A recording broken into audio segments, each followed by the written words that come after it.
The business as usual case, I think everybody is in agreement that that's not the best case. That's not the best strategy. So what's going to happen in terms of the balance of water is that it's not going to disappear. Everybody agrees that the sea is not going to disappear completely. There's always going to be some runoff. There's always going to be some water in the basin.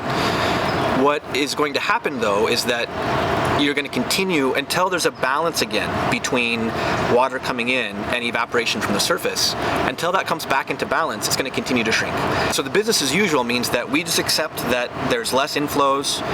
We're not going to do anything in terms of mitigation to try and maintain, water levels. We're just going to let it shrink, and then you could just map out the topography, and you can then work out where that new level is going to be, which is going to be very, very low compared to modern levels, and it's going to expose a large areas of dust. And that would be, I think, worst in terms of the ecosystem, in terms of local population health, in terms of almost any metric that we can quantify. It would be a true disaster. And so that's what I think everybody is trying to avoid.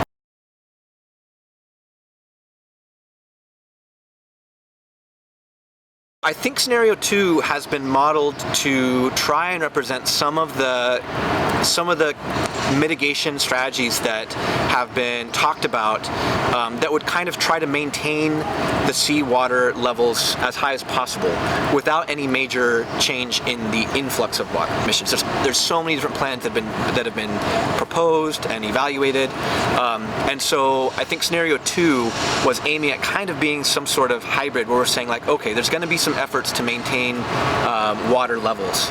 Let's imagine that we have reduced exposure, even though it's going to be more than current levels of exposure for these surfaces.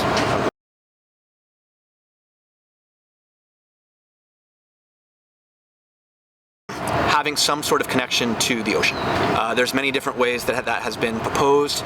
The Gulf of California kind of going down, which would require, huge amounts of engineering. It would require agreements with Mexico. It raises the question about whether folks around the Gulf want to have Salton Sea water that's going to be, shared back and forth.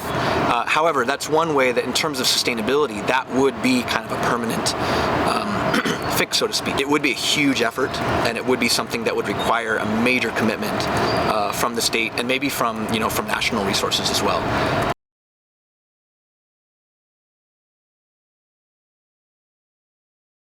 I do think it's very hard to argue against the fix in the short term of saying like, hey, we need to maintain water levels, get more Colorado River water going in there.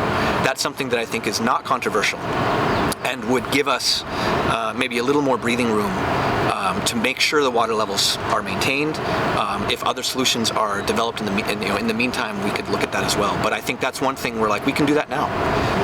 Right now, we have a number of folks who have made the case that we right now can buy water from farmers and have and maintain or even increase. We could choose what water level we want simply by purchasing that water. It's not expensive as far as solutions go. We would just be saying like, hey, this is water that we're going to purchase from these farmers who maybe don't need it or have more than they need, and we will then make sure that gets allocated into flowing into the Salton Sea. That's not a permanent solution because 20, 30, 40, 50 years down the road, if water from the Colorado River continues to reduce, we would have to revisit this. There's another piece of the puzzle, which is that climate change is happening because of all these different forces, mostly policy, but there's also a climate impact as well. We're seeing less and less water going into that basin. We're right now in one of the largest droughts in the Colorado River water system, and there's a lot of concern about what's going to happen as glacier-fed tributaries going into the Colorado River start to be producing less and less water every year. It's going to be an ongoing problem where there's less and less water. There's more and more people with demands for growing crops, for drinking water, watering their lawns. I mean, these are all things that people demand water for.